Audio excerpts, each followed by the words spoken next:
अफसोस होता है कि मैं क्यों पत्रकार बना, मैंने क्यों ये काम पकड़ा?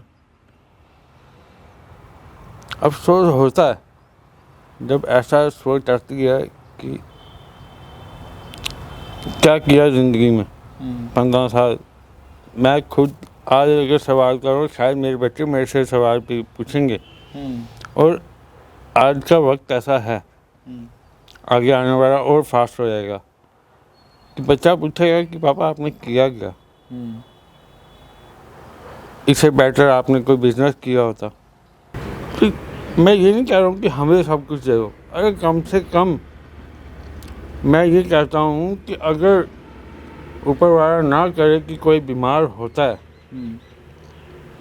अगर कोई बीमार होता है, कोई किसी को प्रॉब्लम होती है या किसी के साथ कुछ ऐसा एक्सीडेंटल कुछ ऐसा हो जाता है, कम से कम वो अपना या अपनी फैमिली का इलाज एक डंके की चोट पर करा सके, दम रख सके कि हाँ मेरी ऑर्गेनाइजेशन या मेरी गवर्नमेंट या मेरी सरकार या मेरा डिपार्टमेंट मेरे पीछे है।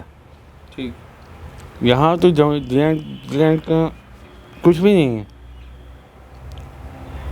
हमारे लिए तो कुछ भी नहीं। हम सारी उम्र भी दे देंगे, हमारे लिए तब भी कुछ नहीं होगा।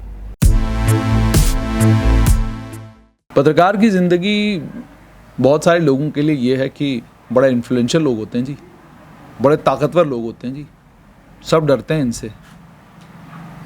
और ये भी पत्रकार की ज़िंदगी है कि शहर का हर बड़ा आदमी, राज्य का हर बड़ा आदमी और अब यूटी का हर बड़ा आदमी पत्रकारों के साथ संपर्क में रहना ज़रूरी समझता है और संपर्क में रहता भी है।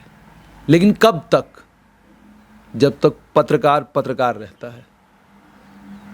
जिस दिन पत्रकार की ज़िंदगी में कोई हादसा हो जाए, उसके बाद वो पत्रकार सिर्फ और सिर्फ अपने परिवार तक महदूद होकर रह जाता है।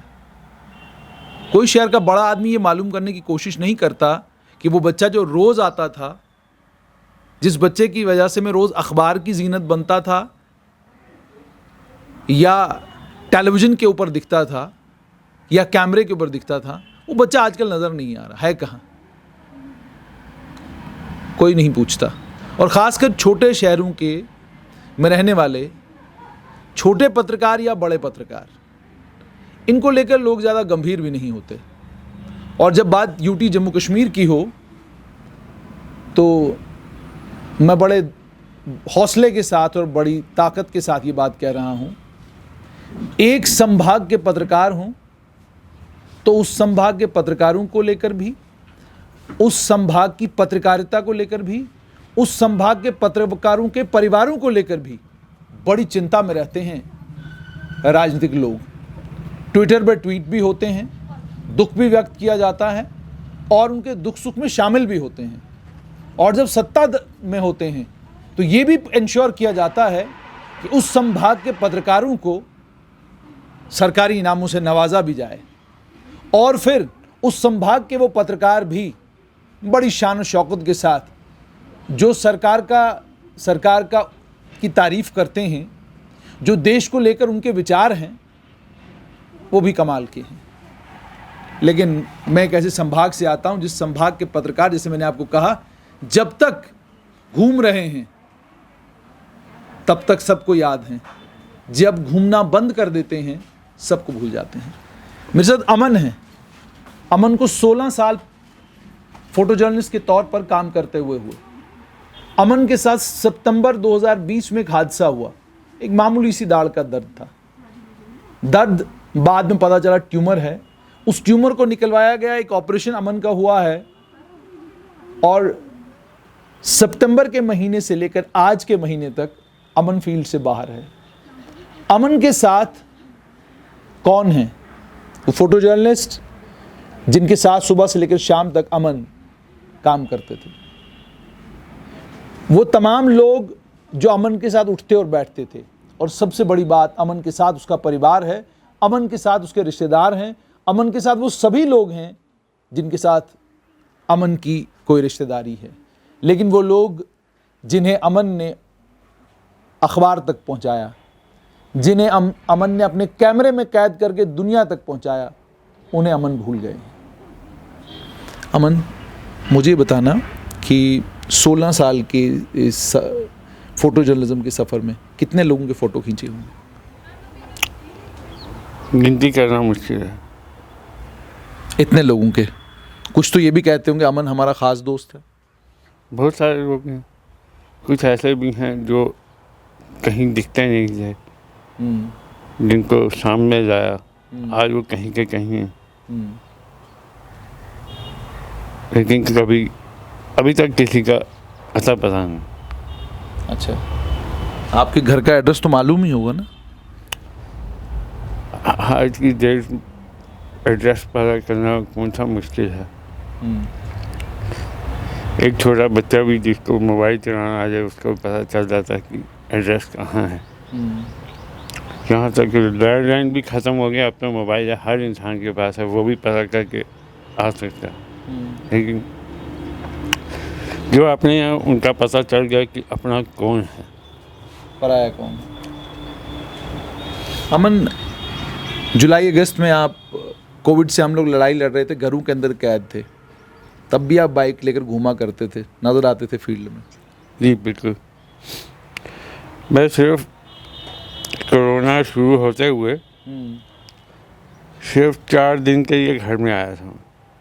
वो भी तब हुआ था कि 4 दिन में मैं बीमार हुआ था, मैं बुखार वगैरह। हालांकि अब कोरोना शुरू हुआ था और लॉकडाउन अभी जस्ट लगा था, तो मेरे को एक नॉर्मल जैसे बुखार आता है किसी को, वही हुआ था। दैट टाइम मैं काम कर रहा था ग्रेटर जम्मू के साथ,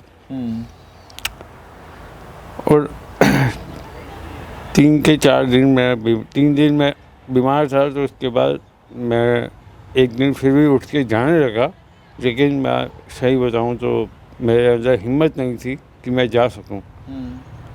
तो वाइफ ने कहा कि एक दिन और रेस्ट कर दो, दूसरे दिन चले जाओ। फिर दिन मेरे को शाम को ऑफिस से कॉल आती है, आप मत आइए, बाद में बात करेंगे। जब मैं ऑफिस गया तो उन्होंने कहा कि नहीं, हमारा नुकसान हो गया।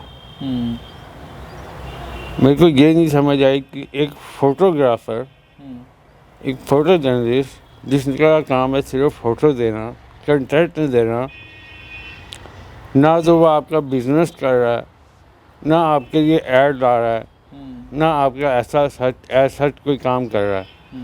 आपका जो नुकसान अगर अखबार के लिए आप कह रहे हो, उसके बिहाफ पे 5 दिन अगर मैंने छुट्टी मारी तब भी मैंने आपको फ़ोटो प्रोवाइड की बाय मेल, ईमेल। खैर मैंने तब भी कोई ऐसा जितना बहाना नहीं बनाया, कोई बात नहीं की, कोई कुछ नहीं किया। मैंने सिर्फ ये बोला कि ओके करिए माई ड्यूज, तो हम देख लेंगे। मैं आ गया वहाँ से।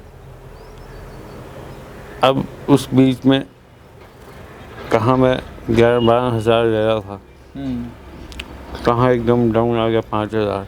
ठीक। टॉप न्यूज़ मेरे पुराने, मैं उनके साथ जुड़ा हुआ और उनके थ्रू मेरी एक्टिवेशन भी, उनके साथ आज भी मेरा चल रहा है। उन्होंने ये भी नहीं बोला, उनका घर में तू ठीक हो जा, तेरे लिए ये दरवाजे खुले हैं, जब मर्जी आ बैठ, सब कुछ है। उन्होंने हर किस्म की मेरे को मदद भी दी। बीमारी के साथ मेरी मदद अगर की, कुछ ऐसे लोग जिनके साथ मैं सारा दिन घूमता रहा, जिनके साथ मैं सारा दिन काम करता रहा, आज जब वो सामने आए तो तब पता चला नहीं, अगर मैंने पैसा नहीं कमाया तो कोई दिक्कत नहीं, लेकिन इंसान ज़रूर कमाए, लेकिन वो इंसान जो मेरी तरह ही है। पैसा हो के किसी के पास दिल नहीं है। यानी आपको भी एहसास हो गया कि एक पत्रकार के लिए नेता हो, कोई बाबू हो, पुलिस का बहुत बड़ा अफसर हो, छोटा अफसर हो, शहर के बड़े लोग हों, शहर के छोटे लोग हों, ये पत्रकार के लिए तभी तक हैं जब तक हम लोगों का आपका कैमरा चल रहा है और मेरी माइक मेरे हाथ में है। जिस दिन मेरे पास माइक नहीं, आपके पास कैमरा नहीं, आपको लगता है कि कोई पूछता है इन लोगों में से, उस दिन तो यही इमरान आएगा पूछने के लिए, अफजल साहब आएंगे पूछने के लिए भाई क्या हाल है, वो सोहन आएगा पूछने के लिए, अंकुर आएगा पूछने के लिए। बिल्कुल, ये सच है कि कोई भी बीमार हो जाए, कोई भी कुछ भी किसी को हो जाए, कोई किसी का नहीं है। हमारे एक बहुत पुराने पत्रकार हैं, जिस टाइम पे उनको दुनिया जानती थी, जब वो ठीक थे, वो आज भी बीमार हैं।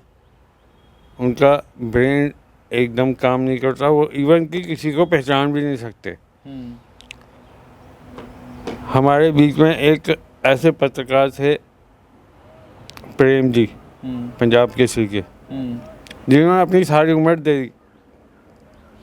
आज वो हमारे बीच में जो नहीं है, लेकिन उनकी पुरानी उनकी दोस्ती, अब प्रेम जी तो चले गए, लेकिन उनको शायद पूछने वाला कोई नहीं रहा पीछे। अभी तो मेरे को फील्ड में गए हुए 5-6 महीने हो गए, अब तो खैर उनका भी मेरे को पता नहीं। लेकिन मैं ये कह रहा हूँ कि उनकी ऐसी हालत होगी कि उनको पूछने वाला नहीं सिवाय पत्रकारों के।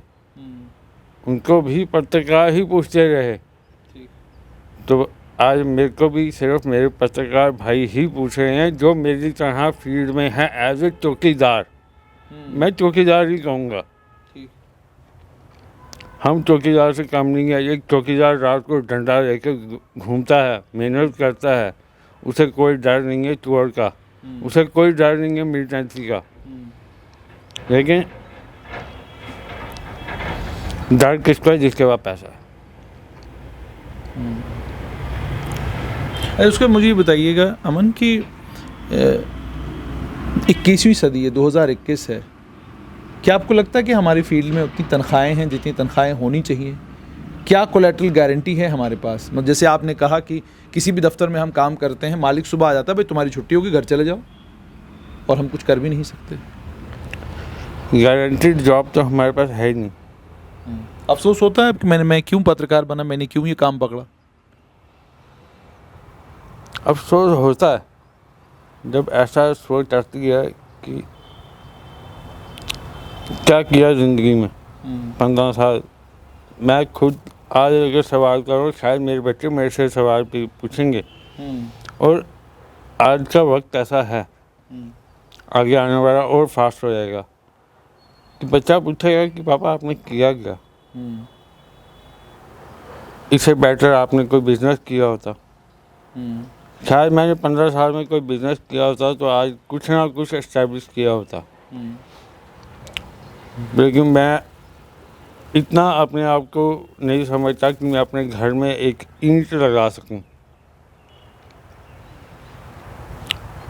तो मैं इलाज क्या करवाऊंगा अपना? हमारी जॉब जो है वो सिक्योर नहीं है। हमें ना कोई बाहर पूछता और ना कोई अंदर। जैसे मेरे को एक कुछ मिनटों में सिर्फ ये कह दिया कि आप नहीं कर सकते, वैसे किसी के साथ भी हो सकता है। इससे बेटर हमारे बाहर की ऑर्गेनाइजेशन हैं। देखिए, मैं किसी को वो ब्लेम नहीं कर रहा हूँ, लेकिन मैं ये कह रहा हूँ बाहर की जो ऑर्गेनाइजेशन हैं, उनके जितने भी एम्प्लॉइज हैं, चाहे वो जर्नलिस्ट हैं, चाहे वो फोटो जर्नलिस्ट हैं, उनकी फैमिलीज के लिए ट्रीटमेंट्स और साल में एक बारी बॉडी चेकअप्स वो देते हैं, ट्रैवल अलाउंस देते हैं, साल में एक बारी ट्रिप घूमने के लिए देते हैं।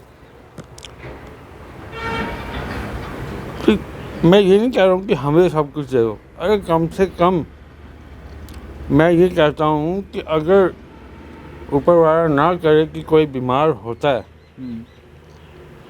अगर कोई बीमार होता है, कोई किसी को प्रॉब्लम होती है या किसी के साथ कुछ ऐसा एक्सीडेंटल कुछ ऐसा हो जाता है, कम से कम वो अपना या अपनी फैमिली का इलाज एक डंके की चोट पर करा सके, दम रख सके कि हाँ मेरी ऑर्गेनाइजेशन या मेरी गवर्नमेंट या मेरी सरकार या मेरा डिपार्टमेंट मेरे पीछे है।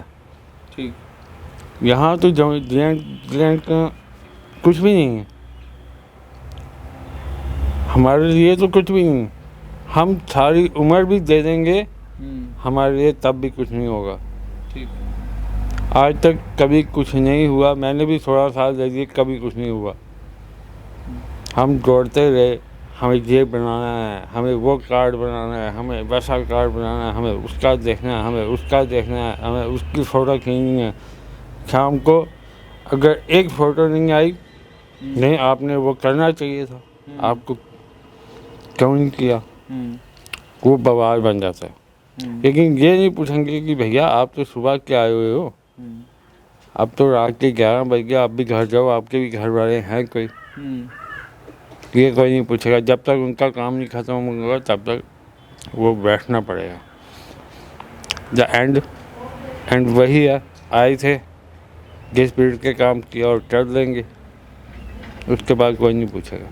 और रिकग्निशन भी उन्हीं लोगों की है जो लोग सरकार के करीबी हैं। जो लोग सरकार के करीबी नहीं है उनकी कोई रिकग्निशन भी नहीं है। देखिए, सरकार के करीब जाना ये उन ऑर्गेनाइजेशंस का काम है। हम फील्ड के लोग हैं, हम सबको एक तरह देखते हैं, हमारे लिए सब एक जैसे हैं, चाहे वो कोई भी हो।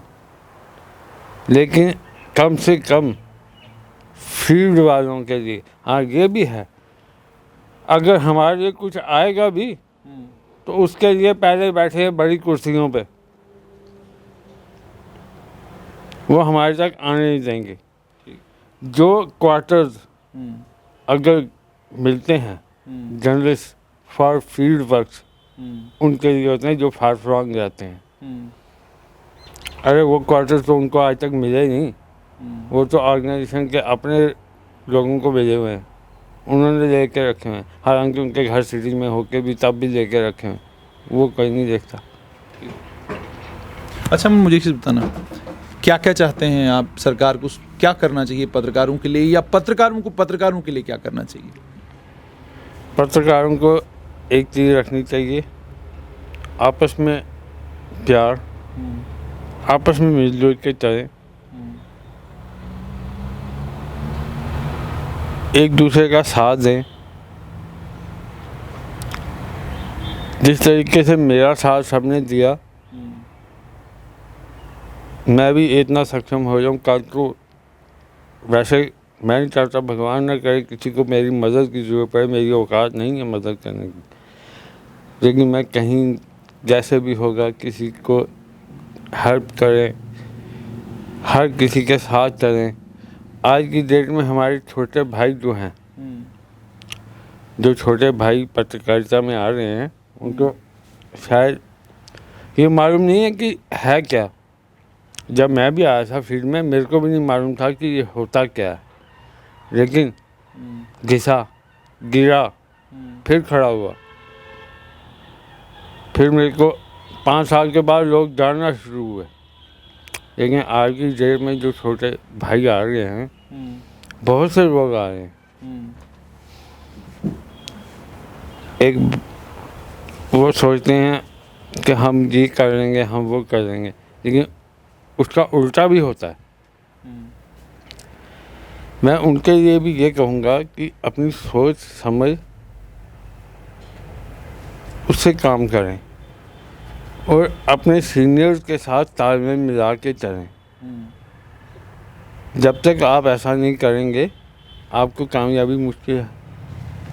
और मैं सरकार से ये अपील करूँगा कि पत्रकार भाइयों को जो फील्ड में हैं, जो आपके लिए काम करते हैं, आम जनता के लिए काम करते हैं, जैसी भी स्थिति होती है, कहीं पर एनकाउंटर है, कहीं पर स्टोन पैकिंग है, पुलिस के पास बीपी है, पुलिस के पास शील्डिंग है, पत्रकार के पास सिर्फ कैमरा है, पेन है, कॉपी है। ठीक। गोली के ऊपर किसी का नाम नहीं लिखा, पत्थर के ऊपर किसी का नाम नहीं लिखा। ठीक। कैमरा टूटेगा, वो अपनी जेब से भरेगा, ठीक। कुछ भी होगा, लेकिन कम से कम पत्रकार को इतनी इंश्योरेंस या एश्योरेंस मिल जाए ताकि उसके इतने हौसले बुलंद हो जाएं कि वो फील्ड में छाती फुला के काम कर सके, बिना डर के, बिना सोच के कि अगर उसको कुछ होता है तो सरकार पीछे बैठी है उसका हाथ रखने के लिए, उसकी सपोर्ट के लिए। हमारे पत्रकार बंधु तो मदद करेंगे, लेकिन सरकार का भी फर्ज बनता है उनके लिए इतना काम करने वाले को कम से कम इतनी सी एक छोटी सी है, जैसे गवर्नमेंट एम्प्लॉइज़ को आपने इतने वो दिए हुए हैं, हक दिए हुए हैं, उनको इतनी फैसिलिटीज़ दी हुई है, उसी की तरह एक छोटी सी फैसिलिटी, अगर मेरे पास एक छोटी सी फैसिलिटी होती, देखिए अगर मेरी इतनी तनख्वाह होती तो शायद मैंने सोच के अपनी एक इंश्योरेंस करवाई होती। ठीक। जिसमें महीने का मैं 5-6 हज़ार रुपया दे सकता। जब मेरी तनख्वाही 5,000 होगी, 6,000 होगी, मैं इंश्योरेंस क्या करवाऊँगा? अमन की बात आपने सुन ली। अमन एक हादसे का शिकार हुआ, और हादसा मैंने आपको बता दिया कि मामूली सा एक इन्फेक्शन जो अमन को लगा, वो बाद में ट्यूमर निकला। अमन आज फील्ड से बाहर है, लेकिन अमन की ये स्थिति मेरे और आपके लिए एक सवाल खड़ा करती है कि अगर आपके और मेरे साथ हमारा परिवार खड़ा नहीं तो उसके बाद हम करेंगे क्या, जाएंगे कहाँ? अमन ने 2 और पत्रकारों के नाम लिए, एक बड़े प्रसिद्ध फोटो जर्नलिस्ट थे और दूसरे भी बहुत बेहतरीन इंसान और बहुत ज़बरदस्त फोटो जर्नलिस्ट थे। एक बाइक का एक्सीडेंट हुआ, उनकी कहानी भी हमने आप तक पहुंचाई थी। हम कहानी सुनाने वालों की जब कहानियां बनती हैं तो हमारी कहानी में रोमांटिसिज्म बिल्कुल नहीं होता, हमारी कहानी में कुछ भी खूबसूरत नहीं होता। हमारी कहानी में खूबसूरत इसलिए कुछ नहीं होता क्योंकि हमारी जितनी कमाई होती है उस कमाई में घर चलाना मुश्किल है। तो जब कमाई ही इतनी नहीं तो कहानी कहाँ होगी? कहानी भी कमाई वालों की होती है। अमन के पास एक इंश्योरेंस होती तो शायद अमन को किसी की मदद की ज़रूरत नहीं पड़ती। अमन के पास एक पावरफुल पत्रकारों का इंस्टीट्यूशन पीछे खड़ा होता, वहाँ कुछ जमा हुआ होता तो अमन को या अमन के परिवार को दाएं बाएं देखने की ज़रूरत नहीं पड़ती। अमन के बड़े भाई से आपने सुना कि जब अस्पताल ने ये कहा कि आपका बिल 6.5 लाख है तो मैं परेशान हुआ कि 2.5 लाख कहाँ से लाऊं। ये कोई बड़ी रकम नहीं है बहुत सारे लोगों के लिए, इतनी इंश्योरेंस लोगों के पास है, कोई बड़ी रकम नहीं है, लेकिन पत्रकार के लिए बहुत बड़ी रकम है, क्योंकि इंश्योरेंस कंपनी भी इंश्योरेंस करने से पहले 10 बार सोचती है। बैंक के पास लोन लेने के लिए जाओ, बैंक वाला भी लोन देने से पहले 10 बार सोचता है, 40 लोगों से कंफर्मेशन लेता है, उसके बाद एक मामूली सा 50,000 का लोन जो है वो पत्रकार को देता है, और उसके बाद हर गली, हर मोहल्ले, हर नुक्कड़ पर जाकर ये कहानी सुनाता है कि फलां पत्रकार को हमने लोन दिया है।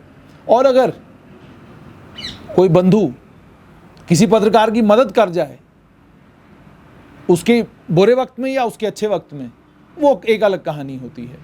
और उसके बाद वो बहुत सारे लोग जो नीचे ब्लैकमेलर और अलग अलग तरह के आप टैग लगाते हैं, पत्रकार की ज़िंदगी जीना कितना मुश्किल है वो शायद आपको अमन की कहानी सुन के पता चल गया होगा। आसान काम नहीं है ये।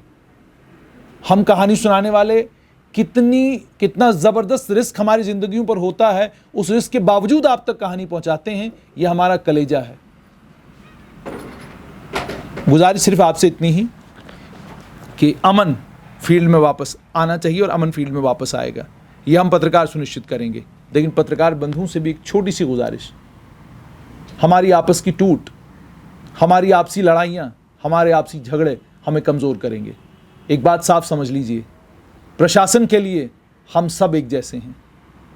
आज आप किसी के फेवरेट हैं, कल कोई और किसी का फेवरेट होगा और आप फेवरेट की लिस्ट से बाहर होंगे। और ये बात भी आप समझिए कि हमारा काम सिर्फ कहानी सुनाना है। कहानी सुनाने वाला किसी का दोस्त नहीं हो सकता। कहानी सुनाने वाले के लोग हमदर्द ज़्यादा नहीं हो सकते। कहानी सुनाने वाले के लोग प्रशंसक थोड़ी देर तक होते हैं, प्रशंसा पूरी ज़िंदगी नहीं करेंगे। प्रशंसा तब तक आपकी होगी जब तक आप वही डफली, वही राग सुना रहे हैं जो राग उनको अच्छा लगता है। इसलिए आपस की टूट से बचिए। अमन हम पत्रकारों का समर्थन चाहता है, क्या हम देंगे? क्या हम किसी एक प्लेटफॉर्म पे आ सकते हैं जिस प्लेटफॉर्म पर हम एक साथ इकट्ठे होकर दुनिया को ये समझा सकें कि हम पत्रकारों की ज़िंदगी आसान नहीं, हम पत्रकारों की ज़िंदगी बहुत मुश्किल है। और सलाम है उन परिवारों को जिन परिवारों में पत्रकार पैदा होते हैं, क्योंकि आज के ज़माने में भी, आज के वक्त में भी फ़ोटो जर्नलिस्ट की ज़िंदगी सबसे मुश्किल ज़िंदगी है। आपने अमन से सुन लिया 16 साल की पत्रकारिता के बाद अमन की तनख्वाह कितनी है, सुन लिया आपने। इसलिए अगली बार जब पत्रकार को लेकर आप अलग अलग शब्दावलियों का प्रयोग करना शुरू करें तो ज़रा ये सोचिएगा कि हम अपनी ज़िंदगी का कितना कीमती वक्त न अपने परिवार को देते हैं, न अपने बच्चों को देते हैं, न अपने परिवार के लोगों को देते हैं। कई बार तो ऐसा होता है कि हम फील्ड में होते हैं, फील्ड में हमें खबर मिलती है कि हमारे पिताजी नहीं रहे, हमारी माताजी नहीं रही। ये खबरें भी हमको फील्ड में मिलती हैं और उसके बावजूद बड़ा कलेजा रखकर हम लोग काम करते हैं। और उसके बाद थानों में नेताजी घूमते हैं, कोर्टों में कुछ और हमारे बंधु घूमते हैं। किसी तरीके से इस पत्रकार को मैं रोक लूँ, आप नहीं रोक सकते। मेरी गुजारिश आप सभी लोगों से ये कि अमन की इस कहानी को आप तक पहुंचाने का मकसद सिर्फ इतना कि हम पत्रकार सभी मिलकर अगर अमन के पीछे खड़े हो जाएं तो अमन जल्दी फील्ड में वापस आएंगे।